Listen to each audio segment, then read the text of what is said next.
Okay, good afternoon, everybody. Hope everyone's well. I don't know where Hello. everybody is at the moment. The weather's good where I am. I'm not quite sure everybody else is. So welcome to Mindful Thoughts. Today's session, normally we'll be talking about mental health, which is what the show is actually about.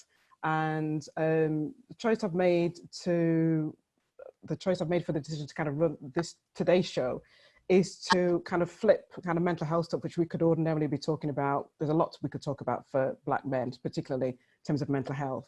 But I'm wanting to change it today and kind of look at the positives, in particular because it's Father's Day today. So I kind of want to celebrate Black men and fatherhood, what it's like to be a father, experiences of them being a father or experience from their own fathers. So I want today to kind of be a bit of a celebration as opposed to looking at it from a negative perspective. And I want to say as a Black woman, I want to celebrate and salute you as Black men who are fathers, who are about to become a father or in whatever state you're at, and say that, you're doing good. You're doing a fantastic job. They're not all perfect. I'm not perfect. But just want to celebrate and salute you today, and looking at the positives of that, because there's a lot of things that we could pick up that isn't working. But let's just stay with the positives today, yeah? So we have a guest today.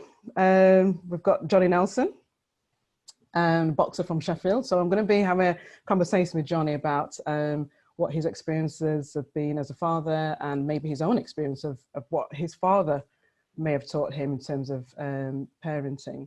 I know for me, my father's not here. My father passed about 12 years ago now, but I have to say that I was very close to my dad, very funny guy, and I'll share more with you later on. But for now, over to Johnny. I just want to see what, you grinning away, smiling, Johnny. I've got some questions coming up for you. But just a little bit about you, Johnny, that I've found out about, that you were in competition from 1986 to 2005. Is that right? Yeah? I'm okay. Old, very old. You're maturing nicely. Yeah.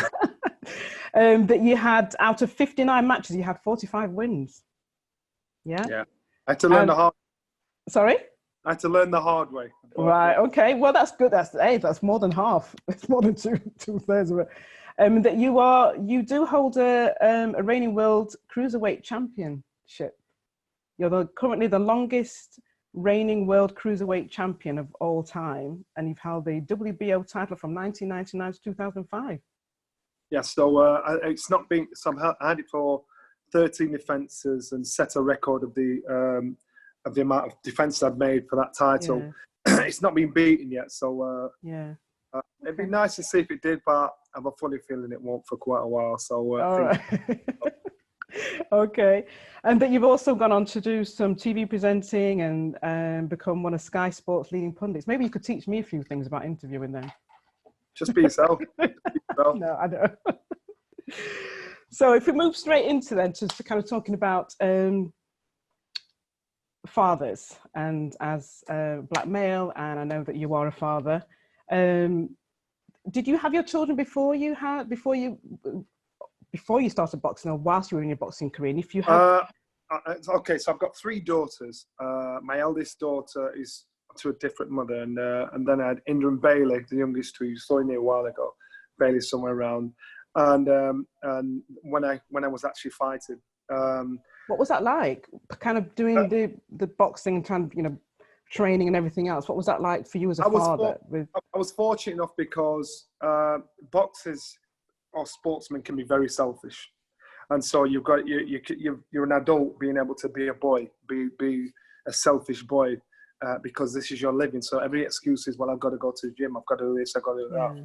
I think my career was sort of stagnating at times before I got married, before I had kids, because now I look back on it, I think that was because I was just doing it for me. So I had no responsibilities as an adult. I could just do it for me. So winning or losing never made a difference. And to tell you the truth, when I started boxing, it was by accident. I just went to the gym to make friends. I didn't want to be a world champion. I didn't want to travel. All these things I've done, that wasn't my dream. But once I became a father, Jordan's my eldest one. Once I became a father, then all of a sudden your mindset changes, because I remember when I was younger, I remember being brought up, and my mum, my stepdad, I used to hear them worrying about paying bills. We used to hear them about, turn the light off, insurance man's coming, don't answer the door, all this sort of stuff. So I used to hear all that stuff. And I thought to myself, you know what, I want to be in a position where when I get older, I want my kids to enjoy being kids. I don't want to be worried about the fact that about money. I know that's, I'm not saying I wanted to be rich. I just I wanted them to enjoy being children. Yeah. So that was the first piece of block I put in place for when I had my children. The other thing was, and we make this mistake, and then when we get kids, we want to give them all the things we didn't have, which is actually a mistake. We should give them all the things we did have, and everything else is a bonus, and then they understand and appreciate a lot more things. And the other thing was, I didn't want to be like my biological father, even though I didn't meet him till I was 30 years old, and he was a nice chap, but he wasn't my kind of guy. The guy I respected, my stepdad, he was in my life from being 3 years old. And this guy this guy's dad. He's my dad. He's the man I look at and think, you know what, maximum respect to him. Your stepdad? Yeah, my stepdad. Because he took on another woman with her kids, and he treated them like they were his. And even now, it was his birthday the other day. Even now, we're tight. And it was interesting. It was intriguing. And we will get into my biological father, which you'll understand my mindset as time's gone on to become a father. But how it was with my stepdad, I thought, right, when I have my kids, no matter what, no matter how your relationship goes, no matter what, I'm going to be there for my kids. I want them to know, no matter what, the dad's there. So when I'm at home, my home is their stability, because I understand when eventually my mum and stepdad split up when I was 16, the foundations were rocked a little bit, and because I always had home to go to. So I want my kids to know, Dad, this is Dad's home. Dad's home. So I knew when I was with my dad, my stepdad, and how he set life, to me it was important that when I had my kids, I wanted my kids to feel safe, feel comfortable, feel as though Dad would always be there, which was most important. So my wife and I, if you ever come up to the setup here, it's funny, because my wife and I, we split up about 3 or 4 years ago. She lives next door. India lives there. Bailey lives there. Jordan lives the other side of town. We are family. Yeah. We are family no matter what. You wouldn't, just close that door, please, Bailey. You wouldn't believe how we are. We're all friends. We spend a long time together. So regardless if relationships break down with the mum and dad, the responsibility is that your children, and you've got to be on the same page. And it doesn't have to be there doesn't have to be an animosity. There doesn't have to be any bad feeling. There has to be respect that you've both got kids. You've got to do what's best for your kids. Me and my wife actually get on better now as friends, and we're next door neighbours, as we did the back end of our relationship. And I love it. It's great. And my girls, they know Dad's here. They know Mum's there. And it's so important. And people just seem to miss the wood for arguing over which tree is theirs and not. And my girls know that they've got their mum and dad there no matter what. And I speak to guys that some guys, if they're not in a relationship with their baby mother or they are married, I speak to them and say, listen, you got to understand, whatever you set out for your kids is gonna mark them for when they have kids. It's how they look at a father, how they look at a man, how they look at stability, how important it is to them. So for me, it's very important that family is family, no matter what, and it's priority. And once when I was boxing, once I had my family, I knew that was my priority. That was be all and end all. That was what I did everything for. Now no matter what. I don't, as long as everybody's all right, we're good. Yeah. Family's all right. It's Yeah. good. It works out Uh, well. Thanks for that, Johnny. I was just thinking that you've answered some of the questions that I already had anyway, which is about what piece of advice would you give to other fathers who are becoming fathers, and you've kind of mentioned that it's important for them to, whether they're with their partner, wife, or whatever, that they still continue to build that relationship and keep that strong in order for the for children. And I know you've mentioned that your stepfather was more a father to you. From what I hear, what you're saying, than your real father was. I'm just thinking, your relationship with your biological father, you didn't get to know your father till it was later. I don't know if you managed to build a relationship with him, and if you did, even though he wasn't around for you when you were very young, is there something that is positive that has actually come out? When I met my biological dad, and we spoke, I was 30 years old when we met. Yeah. And he asked me if I remembered him. And I said, yeah, I do. He said, what do you remember? I said, I remember you had a beige Ford Cortina, and we used to live in Crooks on Sydney Road. You had a beige Ford Cortina, you drove up the road, and you tried to get me in the car, and Mum came and got me out. Well, you had one hand, Mum had the other hand, and you both pulled him in the street.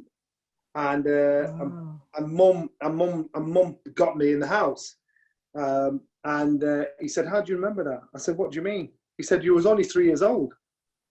How would you remember that?" So this was one memory that always stuck me all my life from being a child. I don't know how I remember that, but I just remember it. So he said, "Look, you can't blame your mum." And funny enough, my mum, she's a good woman, because my dad had another family elsewhere. He had children all over the place. So I thought, I don't want to be like my dad. I'm not judging. I don't want to be like, I want all my kids to know me. I want all my kids to be in my life. I want all my kids to look at me and think, no matter what happens in my life, my dad's there.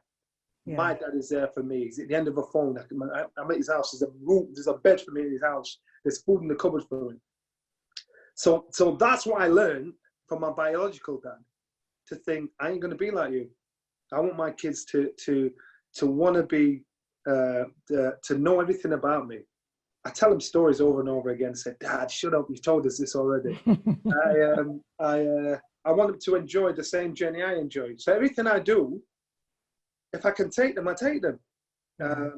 I let them see my relationship with their mum, and make them understand life doesn't have to be as predictable or as regimented as people think. People don't have to fall when they're not together again. I think in that situation, you've got to understand that it doesn't have to be bad. It's about mindset. It's about how you show love, and how you show respect, and how you put ego to one side, and you think, like, this is what's important to me. And I guess also being a black man and a black father, and knowing that the narrative is, the experience of your dad not being around, and obviously the stereotypes of black men don't look after their kids, and was very strong for you in the fact that the way that your stepfather brought you up, you realised that this... Unfortunately, I saw two sides of it. So I didn't know my biological father growing up. Yeah. But my stepdad was her dad. Yes. He took on a woman who had kids to somebody else and treated us tight. Yeah. His kids. He's my dad. He's the guy I look at him and think, you know what? No matter what, I don't know many guys that do that, but you doing that, no matter what, to me, that's what's most important. Yeah. A good man, and as far as I'm concerned, he's my dad. I don't.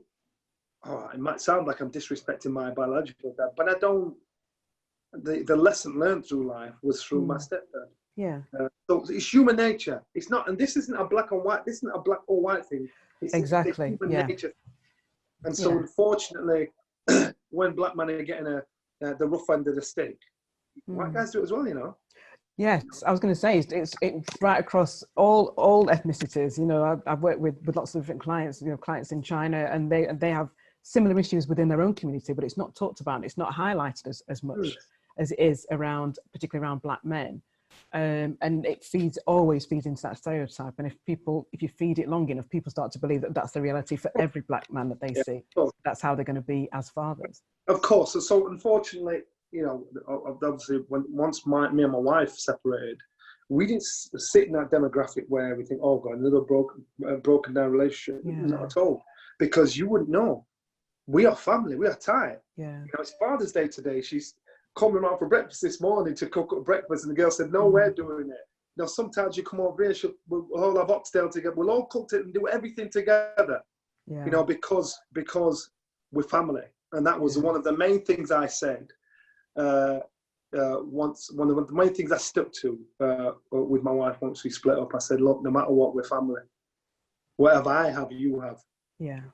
And to me, as far as I'm concerned, you're my responsibility. No matter who you're with or where you are, no matter what you do, I'm your base. I'm family, because I've been with you more than anybody in your life, 26 years. You know, and I love her as the mother of my children. And so if she's happy, my kids are happy. And it actually works well. If she's in a relationship or I'm in a relationship, it makes no difference, because we're tight. Yeah. We're good and tight. People don't understand that from the outside looking in, but it works for us. Yeah. And as far as my family are good, that's what's important. Yeah. You've set up a really good, strong base, not just for your, you know, for your girls, but also as well as for the girls, in kind of for them to kind of also understand and know how they as women are to be treated by men, potentially, for when they get into their relationships. I think what you have got is something that is quite unique, and quite not necessarily just unique and just as a one-off, but I'm sure that there are other men, particularly Black men, that are in a similar situation.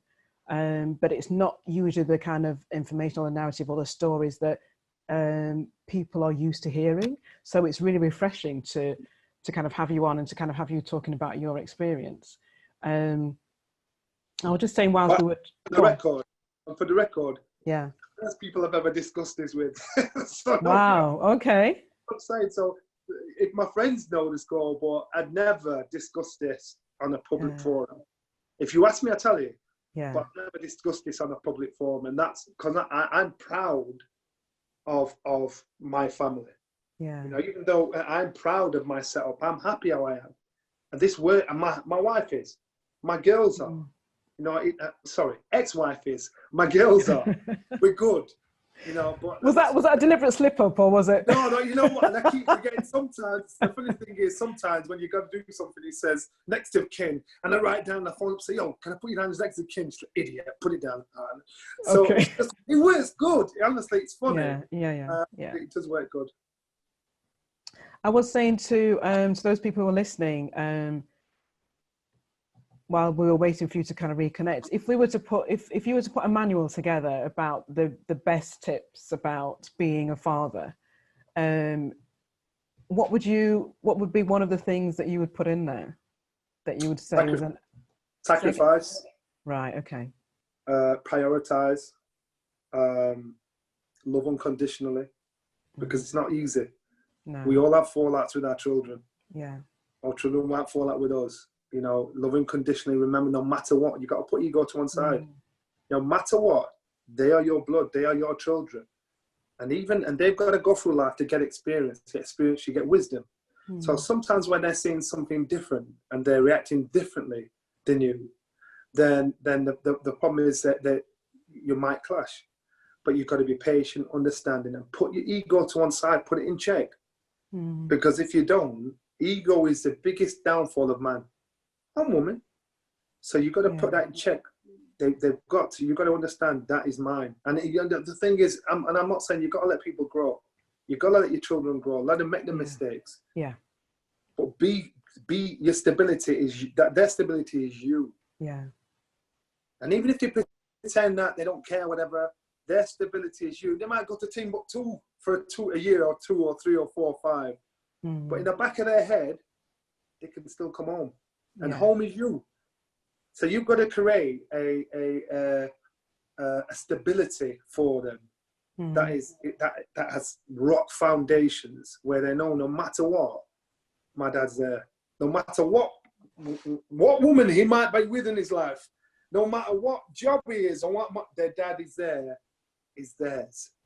Their dad is their stability. And that to me is most important. And it's worked for me. And I know it can work. It doesn't have to be bad. You just got to make sure you prioritize and understand. Once you bring children into this world, it's your responsibility. Yeah. Even if you don't want it, your responsibility was the second kids came into the world. They're your responsibility. Yeah. No, thank you for that. And I'm really grateful for you to share it. Like you said, it's the first time you shared it, and you've shared it publicly as well.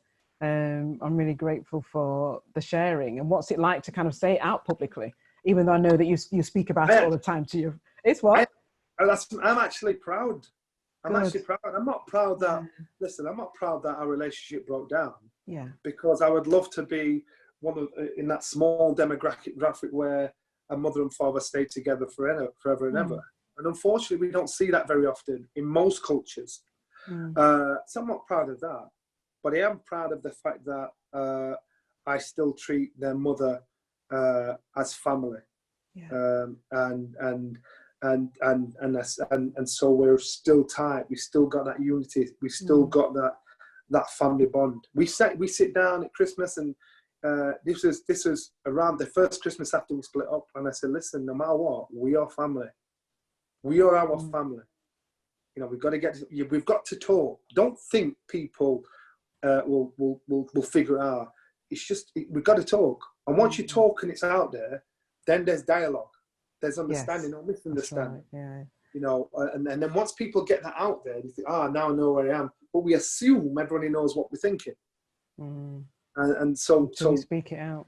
Yeah, until you speak out. So when you're sat with your children and you speak these things out, trust me, it makes their heart warm. If your child sees you every day going into the bookie shop, when they get older, they'll probably go into the bookie shop every day. If your child sees you pick up a book, they'll probably pick a book up. Yeah. If your child sees you being successful or attempting to be successful and positively minded, you've got more chance of making your child in that same mindset. So, and unfortunately, and you've got to think about subtle influence. So you might not be talking directly to your child, but if it's in their earshot, whatever you're saying, negative or positive, is a subtle influence on their mindset. Yeah. So you've got to be wary and understand they are your responsibility. So they can be the good in you, but that's up towards us as adults. As an adult, Make sure, look, this is our job. Yeah. You know, and that's how you work it. Yeah. No, as you talking, it reminded me of my dad. I know that, like I said, he's passed now, but I know that I was very close to my dad, and I've got fond memories of him. You know, he was always the one who was teaching me, you know, the bits on the car and things like that. And I guess that's probably why I got into kind of like liking boys' toys, you know, like rally driving and helicopters and bikes and all those kind of things. And he was with me the first day I went to go and get my car. He took me to the garage. Yeah, we'll test drive this one. This one's really good. Toyota's always really good. He got in the car on the driver's side. We're driving up and down. Yeah, this car's all right. This car's all right. I think my dad's going to pull over to kind of let me drive the car and see if it's okay. We got back to the garage and it's like, yeah, we're having that one. And I was like, what? What do you mean we're having it? I've not even driven it. He said, no, man, it's all right. It's all right. It's a good car. And I just thought, you know what? I'm going with it. Yeah, but you know what? That's why you need good memories. You need good memories because you're setting memories for your children as well. Yeah. Just letting the dog say it. You need good memories. And again, if you set good memories, we're setting a path. Here in the UK, we're probably 4th generation black here in the UK. We're not like Black America, where they're if I say to you, where's your parents from? You could say Dominica, Jamaica, whatever. Yeah. I go to a black person my age in America. Where you folks from? Kansas, New York. They've got no connection. Yeah. Sorry, I'm generalizing. The majority have no connection to their ancestors, their roots. I mean, direct connection, not reading it through a book. I mean, direct connection. And so we're still setting our pattern. We're still setting our path here in the UK. But we're learning in a good way. Yeah. Unfortunately, the world has changed. Well, fortunately, the world is changing right now. And it'll be for the good, and it will change rapidly, completely. Not when our kids get older, maybe when their kids get older, and then maybe when their kids get older. Because now we're seeing people now, they're listening and thinking, you know what, you're getting people that are proud of what they've got and what they're doing. I'm proud to say I'm Black British. How many friends of yours are there saying, you know what, I'm Black British? And I'm proud to say I'm Black British. My dad's Dominican, my mum's a Cuban-born Jamaican. I'm Black British. This is how we work from it. And you've got to be confident and comfortable in your own skin and who you are. And that then grows success in everything you do, in everything you want to achieve. I should never have been world champion. I should never have achieved what I achieved. But I had to learn my lesson the hard way. And it was life skills. I wasn't clever coming out of school. So I had to learn life's lesson, through life, through mistakes, through trial and error. And so again, like being a father, I learned through trial and error. This didn't work for me, so I'll make sure my kids don't go through that. Yeah. This works for me. My mum worked, she worked at a hospital as an auxiliary nurse, St. Joseph's and then Hallamshire. I used to see her leaving 4 o'clock in the morning to go to work. And I remember around the time when Jack the Ripper was around. Oh, wow, yes, near Hallamshire Hospital. Mum would go out and be like, oh, God. And my dad got up in the morning to walk up to Hallamshire Hospital with. I used to hear him when it'd be raining outside. I said, pray to God at night. I'm thinking, God, please let me make enough money so Mum don't have to go to work. Please, this as a young boy, as a young child. And so what you do is you set your precedent. You set your goals. You set, you know what, this isn't right. This will change. When I'm older, this will change. I don't want my kids to worry about their mum or about me. I want them to concentrate on them. Yeah. And make sure all my girls that they've got a career, so they don't depend on nobody. So if they want to depend on a man, that's up to them. But they feel that at least they know I'm strong enough. I'm a strong woman to say this is what I can do, and be confident about yourself. And people on TV might see the end result of me being a world champion or being a presenter. Listen, when I was growing up, we were broke. And I don't mean broke, I mean broke. Proper we broke. Had nothing. Worse than broke. We were broke. We had nothing. So I appreciate, even today, I appreciate everything that happens to me, everything that I see, every opportunity I'm given, everything. And I want my kids to see that, to say, look, do not think when you're in this position, you shouldn't be here. Because if you've done the work, you've done the revision, you've done everything, expect success. And it might not come straight away. Yeah. But you've got to learn through your experience. And it's how we are as fathers, how we teach our kids. Not everybody is, some people, they teach, they rule the kids with an iron fist and say, look, this is what we're doing. And they're terrified of their dads. My kids are never terrified of me. My kids, they love me. But when you speak hard, you have to speak hard. Yeah. But my kids, I love my kids being the boss of me. I don't mind that. Because I know when the tables have to turn, it has to turn. So we've got a really good relationship. Yeah, that's good. And someone asked a question, if what your heritage was, and you said that your dad's from Dominica? Dominica, Dominica. And your mom's a Cuban-born Jamaican. So a Cuban-born, right. So she was born in Cuba and then moved over to Jamaica. Right, okay. Back to Jamaica with her grandparents and everything. Okay. Have you been back? Have you been back to either Dominica or even to Cuba? Because I know my grandmother is actually from Panama, so I know that she came to Jamaica as well. But have you been back? Have you been back to see? Yeah, well, I've been to Jamaica a lot of times, and that's where basically. So remember, my mum's parents. They moved to Cuba to work. So my mum was initially born in Cuba and then moved back to Jamaica. That's the heritage. So I've been to Jamaica many times, in Dolby, St. Thomas, on the east side of the island. I don't know that side. Yeah. Pure bush. And when I took the girls over there for the first time, I kept saying we're going to stay in bush. They literally thought we were staying in a bush. And so, when we got in the house, it was like a breeze block built house with corrugating the roof. Yeah. Pipe coming out the back, and there was a river come down the back, so she channeled some of the river. And so sometimes you'd be in the shower getting hit by little stones and stuff. And little willies had crawled up the wall, and the girls were like panicking. I love that. I love that because I want them to see what life. you have, you will have. I want them to appreciate where they are in life. Yeah. Because kids there were happy with what they had in Darwin St. Thomas. They had nothing, and they were happy with what they had. And Dominique had been there a couple of times, and I can remember when I met my biological dad, he said, "I've got some land in Dominique, you can have it." I'm like, "You really?" So I'm thinking, you've got 8 kids in England, 13 in Dominica. So I'm thinking, why are you offering me the land? I'm like, all right. So anyway, me and my wife went on holiday over there. This was a vast woodland. It probably cost you about 20 million to knock it down and to make it valuable. I'm like, I don't want this land. So now I understand why he's offering it me. Do you think he might have been feeling guilty about him not being around for you, why he wanted to offer it to you? No, I'll tell you what I think. And this is my honest opinion. I think my dad was very proud of what I did. Yeah. I think he'd like to have taken credit for what he achieved, but he didn't see my journey coming through. Yeah. He didn't see the hard times. He didn't. So the credit goes to my stepdad.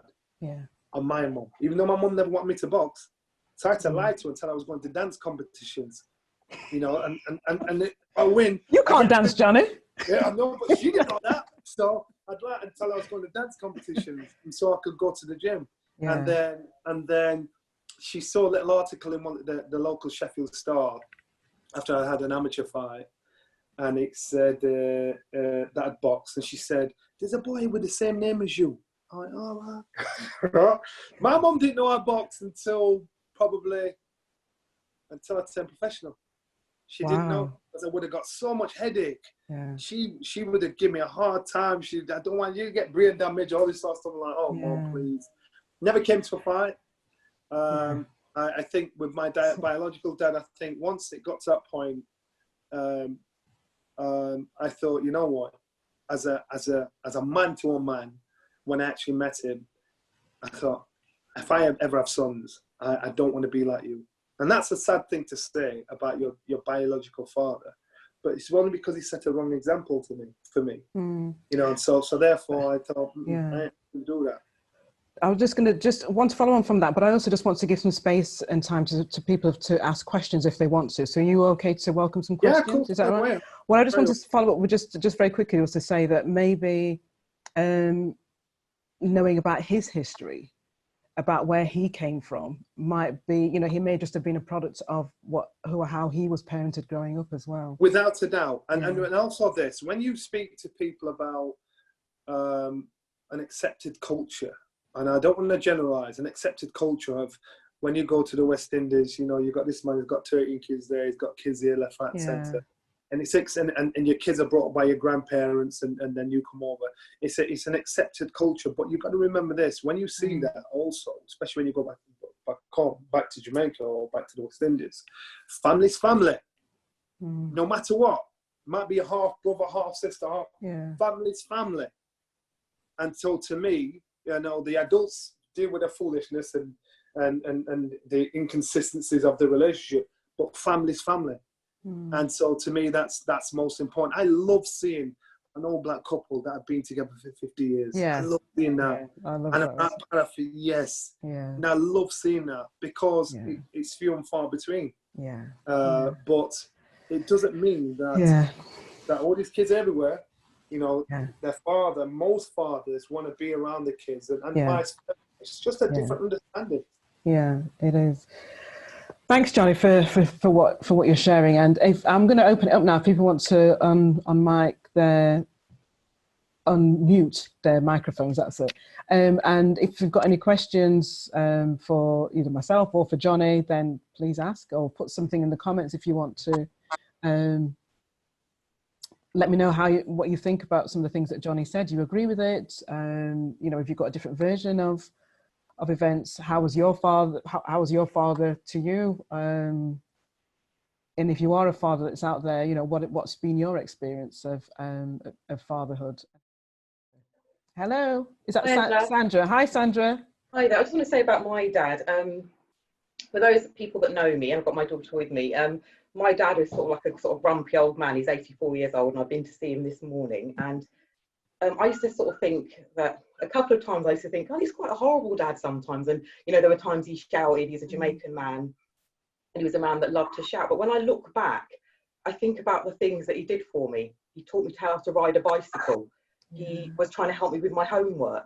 So I sort of remember that, all right, although he has this, we call him a cranky man, sort of, there's a very kind and caring side to him. And I'm grateful for that. So I just realised how much, even in the lockdown, how much I've actually missed him. When I see him, obviously I can't go near him. I've been in the garden and I can see him. And I said to him the other day, I really miss you. And he's like, you miss me? I said, Daddy, I miss you. I said, I'm so used to having you in my world, even if you're in a bad mood. I'm used to you. Yeah. So I thought, I'm grateful for that. But I do have a question for Johnny. Johnny, how can we make a dad, and this is, do you know what I mean? There are dads walking away from their kids, which I can't understand, because as a mum, I'm maternal, and for me, it was just natural. I can't imagine not having my child with me. I'm not saying it's perfect, but how do we make dads not walk away from their children? Do you get what I'm trying to say? But how does that happen? Well, I know it might be their history, but someone's got to break the cycle. So how do we stop that? Is it black or white?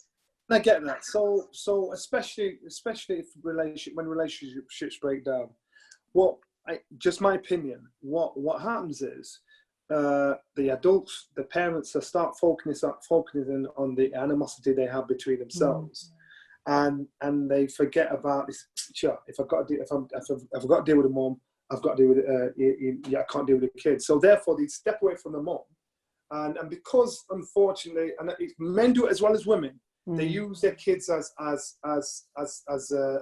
tools to get one-upmanship on them.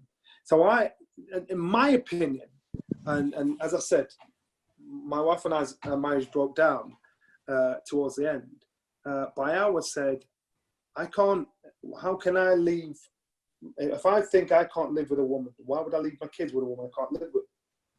In a sense, so I've got to make sure I am, as far as I'm concerned, no matter what the sacrifice is, I stay an influence to my kids and their life. Because what happens is, when you walk, as a man, if you walk away from your kids, especially if you've got girls, I can only speak, I've got girls, and you walk away from you leave them with a woman that you can't get on with, they're going to become mini versions of the woman you can't get on with. So how do you expect to be able to get on with your kids? You've got to make sure you stay and you are around your children's life, so they've got your influence, they've got part of you inside them. It's hard.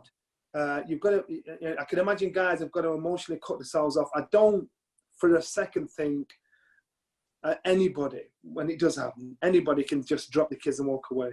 It's got to burn. It's got to burn. But unfortunately, ego takes a massive place, and they forget about the kids and end up arguing with their partner. But it doesn't have to be that way. Trust me, it doesn't. And I say to the guys, guys that I know that are in hot water, I say, listen, it don't have to be this way. It don't. When you've got kids, if you do it the right way, you'll have a great relationship. I've got a friend, so I won't say his name, so I'm not dropping anybody. So he and his woman split up. He's got 3 young kids. And I said to him, and they were in hot water, and I said to him, listen to me. Phone your woman up, or phone the mother up and apologise. He went, what? I'm not apologising for nothing. I said, well, listen to me. Apologise, because you know what? She had dreams about you two and your future. You've got to apologise for not being the person you were. Apologise, because then it puts people on the back foot. You think, all right. So you're accepting, you're owning who you are to say, you know what, I'm sorry for not being the man you wanted me to be.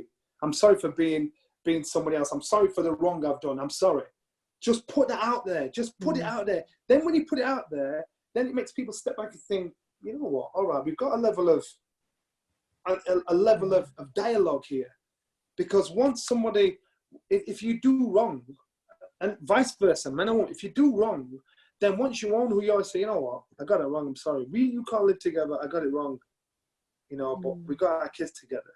That's the way forward. I was hounding him. Him and his ex-woman now are friends again. He's driven up to Newcastle to see his kids. And I just saw, and this time last year, his head was in his hands. He was crying on my sofa. And I just sat down and said, listen to me. Just apologize to her. But he said, I've not done anything wrong. I said, you have. Because you're not the person she thought you was. No, it's not about the argument. It's not about this. I said, basically, you've got to create that relationship. Once you have kids with somebody, man and women, once you have kids with someone, that is your common bond. You're going to be one for the rest of your life, even if you never see each other again. And so what's important, the guys need to understand that they've got to put ego in check. I have another friend, and her and her husband are looking to divorce. She said, I'm having the kids, but he's a great father. So I said, hold on a minute. If he's a good dad, and you know he's a good dad, why are you arguing about having the children? It doesn't mean you don't love your kids, but if your kids are happier with their dad, let them be with the dad. You will still see your children like a father would have to 3 days a week. But what I'm saying is, put the kids in a better place. Put the kids in a position where, it's because people are so worried about what Mr. Browns or Mr. Jones or Miss XYZ is going to say. But in reality, you've got to put those kids first. And that's that. And people just, they seem to miss the whole point of that relationship and the breakdown relationship and your children. You miss that whole point. And that's why you get a lot of young kids now that if they're in families where their father isn't around, they're frustrated, they're angry, they need guidance, they need a male role model, they need somebody to grow with. Girls need a man in the house, a father figure, someone that they can trust and not think there's no hidden agenda there. This man, he's there for me no matter what. And that, so we need mother and father, but people just forget.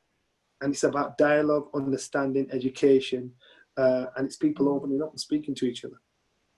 Thank you very much. That was a great answer. Thank you. Thanks. A good question, that Sandra. Thank you for that. Andrew, do you want to ask a question to Johnny? Yeah. First of all, I want to say, Angela, I think it's a great platform. What you're doing here with this project, it's a great platform. Thank you. And Johnny, obviously, I've never met you, but we've come across each other in clubs or here and there or situations when I lived in Sheffield.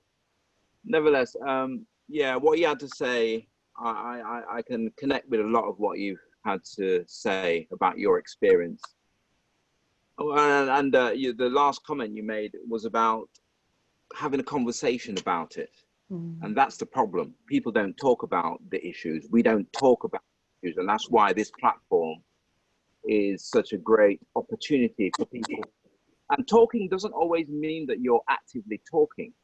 You're engaged by the process of communicating, by listening, as well as, and I know, obviously we experience talking.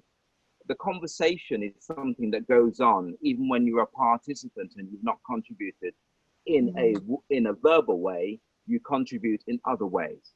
And I just want to say that the issues that we talk about are so multi-layered. Like, you talked about the father, the issues of guilt, where he wanted to give you the land. And I have to apologize, I didn't join at the beginning because I had some technical issues, so I missed the first part of the talk. But these issues of guilt, these issues of shame, these issues of embarrassment, these issues of ego, these issues of anger, these issues of, confusion, not uncertainty about what to do. These things are, from my analysis and looking at it, are multi-layered and they're multifaceted. And some of them are intergenerational. They come passed down. And it's the very few who have something that cause them to look and understand and look at things in a different way, that give you the insight whereby you can have a different attitude towards your parenting and the way in which you're doing things. And as I go back to, the most important word is the conversation, that people are talking and learning from each other, that people are sharing their experiences and realizing that, I went through that, I have a connection with that. And I always thought that I was the only one who went through that, or I was the one who encountered that. But when we hear people like yourselves and other people contributing, we realize how much of a common experience some of these things are. And also when we look back at the generational stuff about how people cope.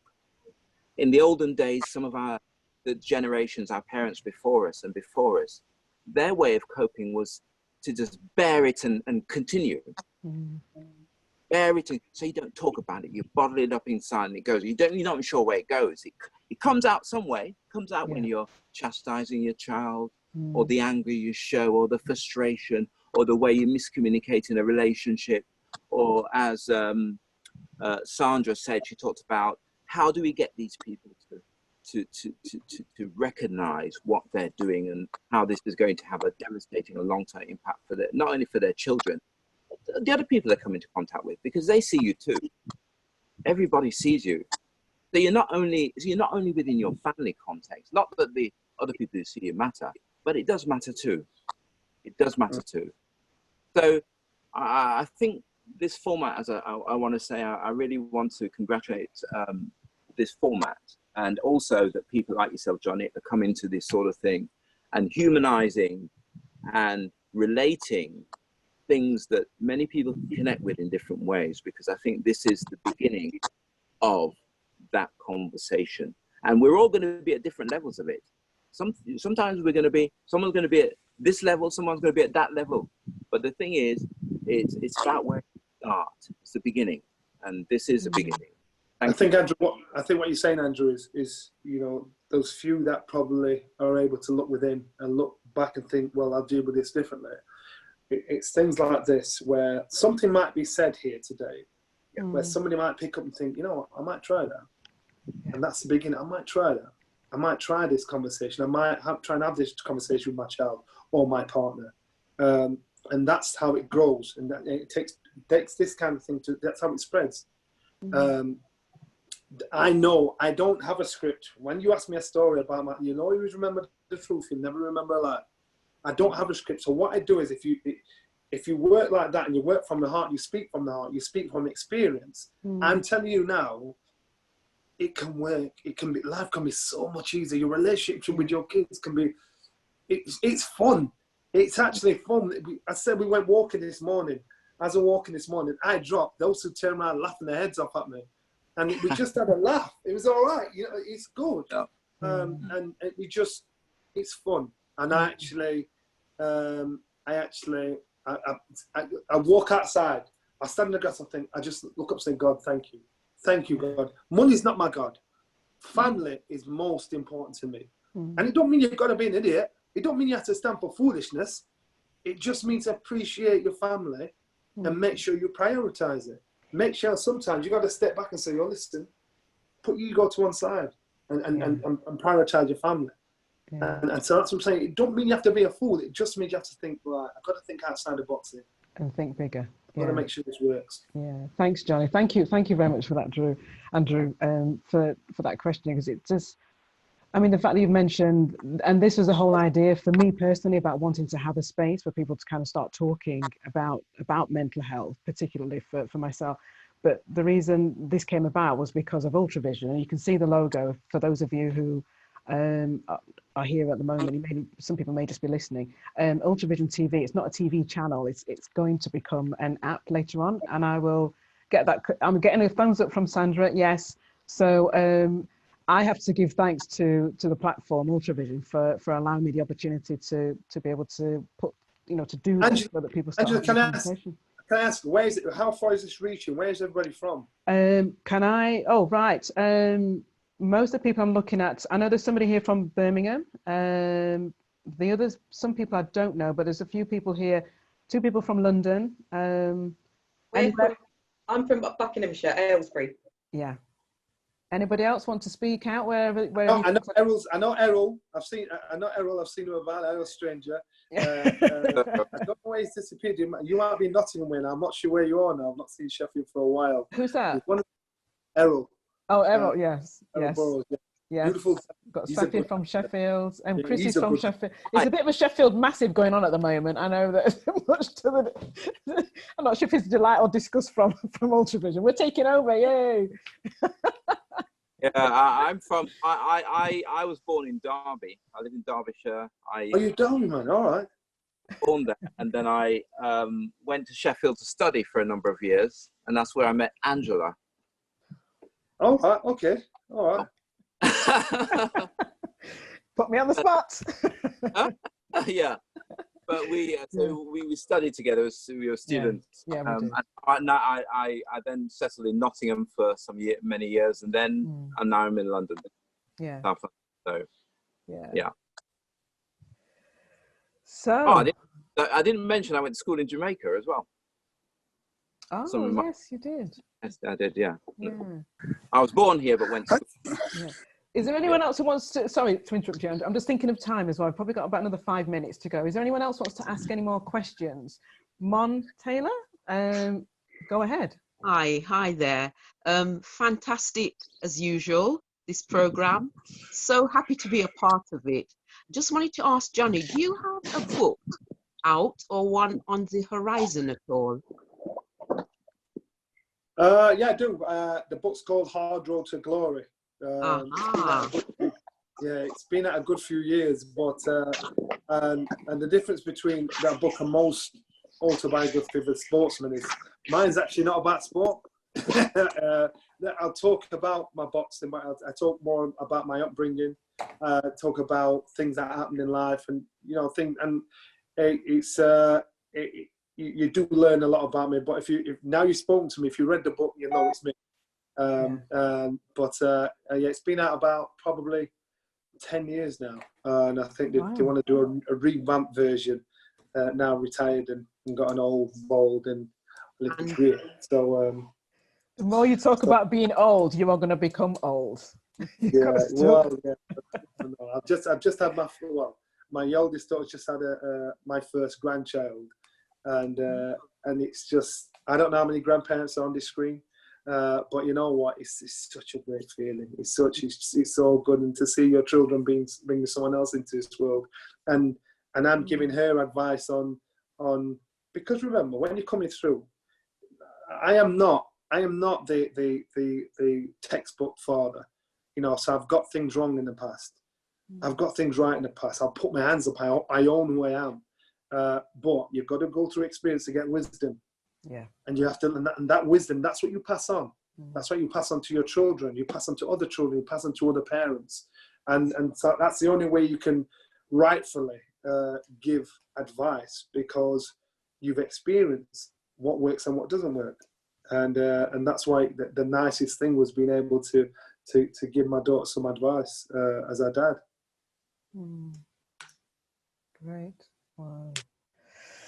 So where can you get the book? Amazon, £2. Amazon?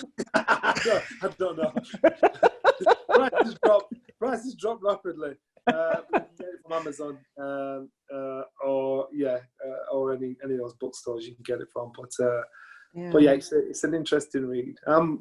Listen, I'm probably very similar to everybody on this page, and you see the end result, and you see the name on television or whatever. If you understand my life growing up, remember I left school with no qualifications. I had the handwriting of that of a 10-year-old, the reading ability of a 12-year-old. I left school but my education was life. And it wasn't because I was stupid. It's just that I like going to school to play with my friends. My mum would say, "Do you want to go to school today?" I'd say, "Yeah." Just to be with my mates. So I had to learn through life the hard way. And but you either stay stuck in mud and complain about your situation, or you do something about it. But you've got to hit bottom to think, right, now I'm going to do something about it, or I can have my own little pity party and say, poor me, this isn't right, what about me? Or you can do, the only person that can change you is you. Absolutely. The only person that can move your direction is you. The only person that can shape your family how you want it shaped is you. And once you accept responsibility and say, that is my job, and if I fail once, I fail twice, I fail 15, 20, 35 times, I'll succeed. As long as you've got a positive mindset, positive vibes, people, it's a vibe, it's an aura. People think, you know what, I want to be around that. And it's the most important, and that's why I'm saying it's subtle persuasion. So however your children say how you are, that's going to influence them how they are. Yeah. And I just want to add to what Johnny just said as well, is about that, you're in control of your own life. But I'm noticing from you, Johnny, that you spoke to your friend and just having that one conversation changed his trajectory in terms of his life and his children and the relationship with his ex-partner. And I'm wondering, do you feel, not necessarily an obligation, but do you feel sometimes responsible for kind of teaching other young men before they become fathers? You know, like if you see the group of boys, or would you do talks to kind of like as in encouraging them and kind of sharing your story and how you Angela, yeah. I was fortunate enough to have a mentor, an Irishman called Brendan Ingle. Yes, and, I remember Brendan. Brendan was a very wise man. Yeah. And they talk about multiculturalism now. Our gym was multicultural 40 years ago. Yeah. Brendan taught me a great lesson in life.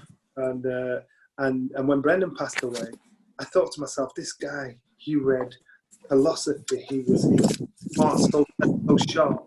But you wouldn't know that because he liked to play, as he said, the thick pad game. He played the fool to catch the wise. Yeah. And so when he passed away, I thought, you know what? Somebody to have so much knowledge, all that wisdom, all the words of wisdom and help he could give others, it's such a waste. But then I thought, hold on, John, you've been with him since you were 15 years old. So now it's my turn. It's my responsibility and others' responsibility to pass it on. And that's what wisdom is. Wisdom is a shortcut to people that don't want to go through the experience. Yeah. So if you don't want to listen to my wisdom, you're going to have to find out the hard way. You know, so I'll give you the opportunity to say, look, if you do it like this, this can happen. Or you give people advice, you give them a nudge in the right direction. So you help them to say, this, if you want to experience it the easiest way, listen to what I'm saying. I might not be spot on, but I'm close to it. But most people have to learn the hard way. You have to feel before they listen. But you're just guiding people. Everybody needs a mentor in life, and that mentor can come in all shapes and sizes. There's a father, a brother, a sister, a mother, a friend, even a child. But when you find that mentor, that's somebody that understands or gets you, and unconditionally is happy to give you advice and their experience. Listen to that mentor. Look how life works. Look, use common sense. That's all we need. Because what we do is we think about things that goes over and over and over in our head. But we've got to let it out there. And guys, unfortunately, we're stupid because we don't talk to each other. Yeah. When we talk to each other, then we think, all right, I get it. You know, it's ego. We think, yeah. But I talk to me and my friends. We talk to each other about everything. You know, and that to me is most important because we've known too many people that have taken their own life. Yeah.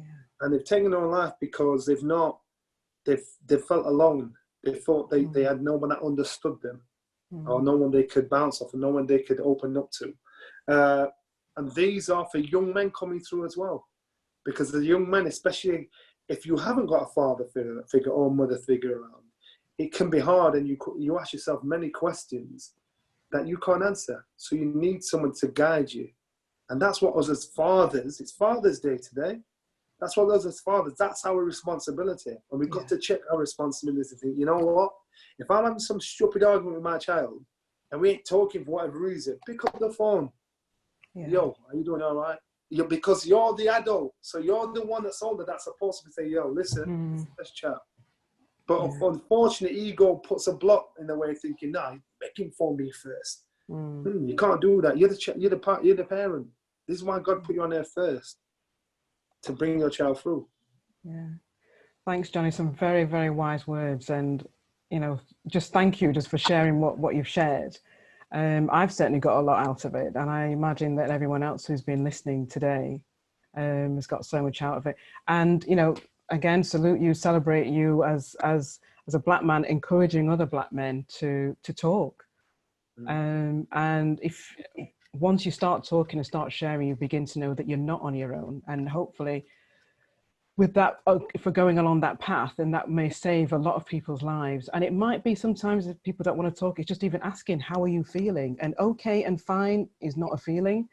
So I just want to, if any of those come out, then just kind of say, right, okay, next feeling, you know, that's not one that I can kind of grasp anything on there. But I just want to say, Johnny, thank you very much. We're running short of time. I just want to say that UltraVision have actually put the link in the chat if people want to, I wouldn't write it down, but just take a picture with your camera. I think that's one of the things I've learned from my young people.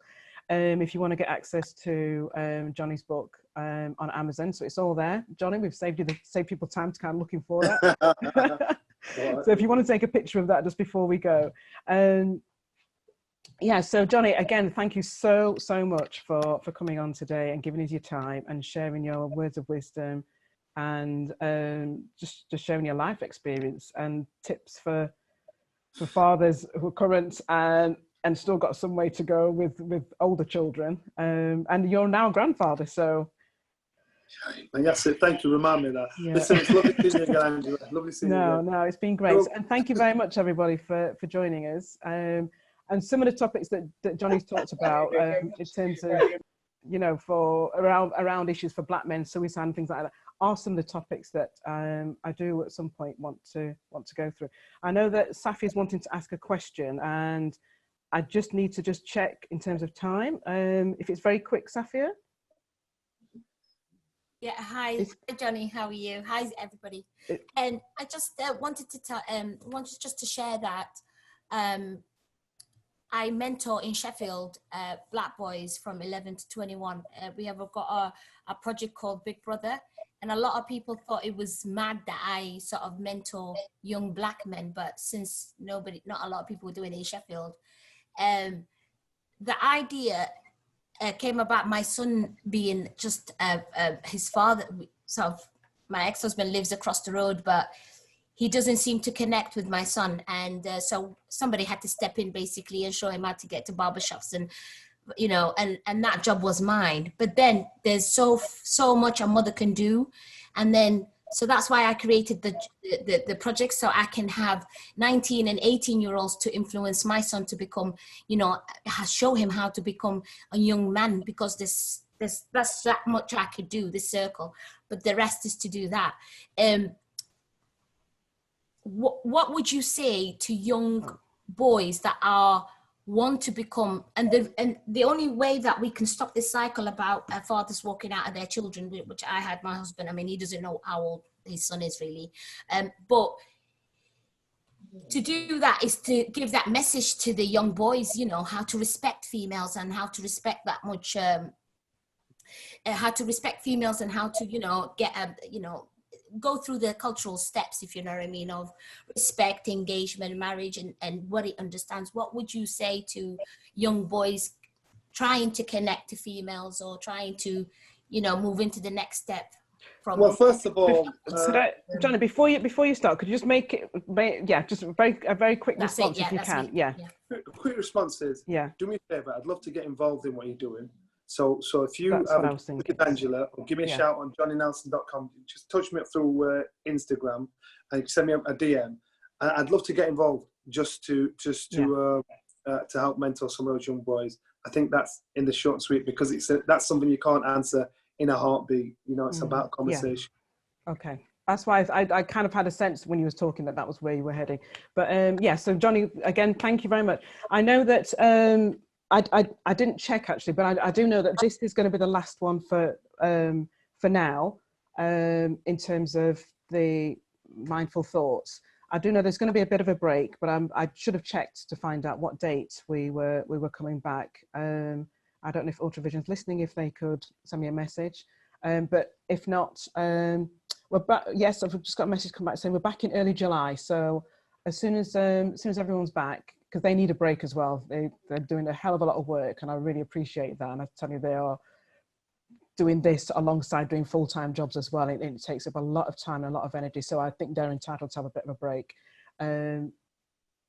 Oh, they're only having 1 week break. I thought you guys deserved 2 weeks. But yeah, so we're back early in July, and I will obviously send out messages when the show's back. And for the rest of today, enjoy the rest of Father's Day, whatever you're celebrating, wherever you're celebrating, enjoy your week. And it's been great being here. Thank you very much again for UltraVision, and thanks everybody for joining me.